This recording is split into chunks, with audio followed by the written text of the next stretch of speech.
Hi guys, so today I will be discussing how to perform a selected statistic test for ANOVA or ANOVA, which is basically analysis of variance. So this is an extension of the t-test, and in this test statistic we use the f-test.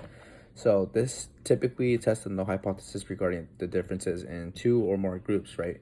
So we have the independent variable, which is nominal, and it includes three or more levels of groups.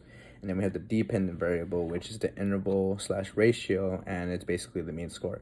So in ANOVA, we have a one-way, so this could change, so let's say like in the example that we had in our book or in our lecture, it says does goal scoring differ by hockey position? So let's say the means averaged for each position is the same, right? So that would be a one-way, because if one of those means is different and they're not all equal, then we wouldn't have a one-way. Because let's say if one of those positions scores differently, then obviously they all don't score the same, because then it just basically passes the question and it just stops there. Because then each position scores differently, because technically if one of them scores, then they all obviously don't score the same. So that's where the one way would not be relevant. But let's say if they did all score the same, then we would have an equal or one way for the ANOVA.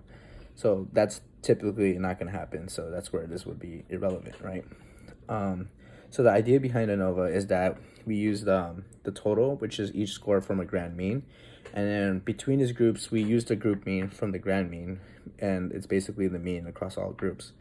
So we use this for this between groups, it's SS. And then it's basically that we calculate this using between groups, right? And within a group, you would use each score from the group's mean. So that's where it would be different, because you would calculate differently between within groups and then between groups, because this is inside of a group, which in this case, it would be all in the same team position, right? But between groups, let's say if you're comparing two different sides. So remember, the variance is the spread of scores based on the squared deviations from the mean. So that's where this becomes important in ANOVA and calculating it.